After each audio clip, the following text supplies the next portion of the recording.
Dear investor, स्वागत है आपका अश्विन इन्वेस्टमेंट के एक नई वीडियो में। आज इस वीडियो का टॉपिक रहेगा लार्ज कैप फंड क्या होता है।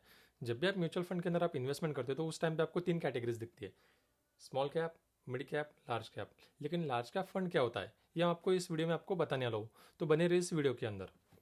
तो सबसे पहले हम अगर मैं स्टार्ट करूंगा कि स्मॉल कैप जो है as compared to large cap, उसके अंदर ज़्यादा इक्विटी पोर्शन तो वो हाई रिस्क फंड रहेगा। लेकिन लार्ज कैप फंड क्या है, ये लो रिस्क कैटेगरी, तो इसके अंदर लो रिस्क रहेगा आपको।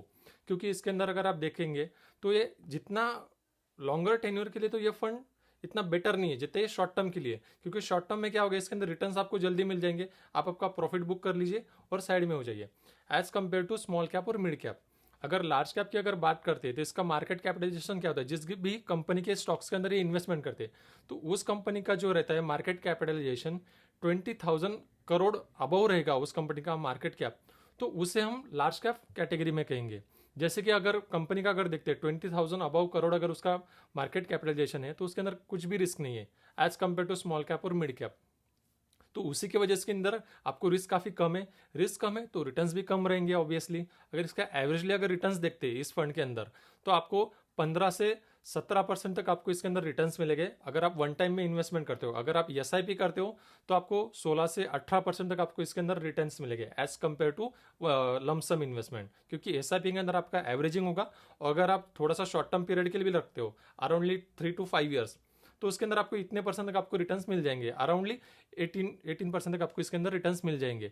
और रिस्क काफ़ी कम है इस फंड के अंदर, क्योंकि न्यूज़ में भी अभी काफ़ी सारे इसका चल रहा है कि इसका ट्रेंडिंग अभी की स्मॉल कैप से आपका पैसा शिफ्ट कीजिए लार्ज कैप फंड के अंदर, मिड कैप से आप शिफ्ट कीजिए लार्ज कैप के अंदर। इसी की वजह से कह रहे हैं क्योंकि इस फंड के अंदर रिस्क काफ़ी कम है, तो इसके अंदर इन्वेस्टमेंट करने के लिए काफ़ी जन कह रहे हैं। लेकिन मेरा अगर ओपिनियन कहोगे कि आपका स्मॉल कैप में अभी इन्वेस्टमेंट है तो अभी वो रहने दीजिए और कंटिन्यू रखने दीजिए उसको। क्योंकि जितना आपका इन्वेस्टमेंट होगा स्मॉल कैप के अंदर पर as compared to longer tenure रहेगा, तो ही आप उसके अंदर इन्वेस्टमेंट रखिए। अगर शॉर्ट टर्म में रखते हो तो मत रखिए उसके अंदर। तो शॉर्ट टर्म में रखना है तो लार्ज कैप में जाइए। अगर हायर साइड रिटर्न चाहिए या आपके पास टेन्योर ज़्यादा है around 7 years and above, then आप स्मॉल कैप के लिए जाइए। सॉरी, स्मॉल कैप का थोड़ा सा सब्जेक्ट जो रहेगा साइड में रखिए as compared to large cap अगर मैं कंपेयर करता हूँ। क्योंकि लार्ज कैप के अंदर आपको रिस्क कम है तो रिटर्न्स भी आपको कम रहेगी, यही आपके माइंड में रखिए। और इसका रिटर्न्स भी मैंने आपको बता चुका हूँ। अगर इसका और डिटेल कुछ वीडियो चाहिए, ये बेस्ट लार्ज कैप फंड कौन सा है या कैटेगरी क्या रहती है, ब्लू चिप क्या रहता है या वो, तो उसके ऊपर भी मैं एक सेपरेट वीडियो बना दूंगा। अगर आपको कुछ क्वेश्चंस है तो आप कमेंट सेक्शन में कमेंट कीजिए और वीडियो को लाइक कीजिए और चैनल को सब्सक्राइब कीजिए। और इंस्टाग्राम के ऊपर भी मेरा चैनल है, उसे भी आप फॉलो कीजिए। तो मिलते हैं अगले वीडियो में। Good bye.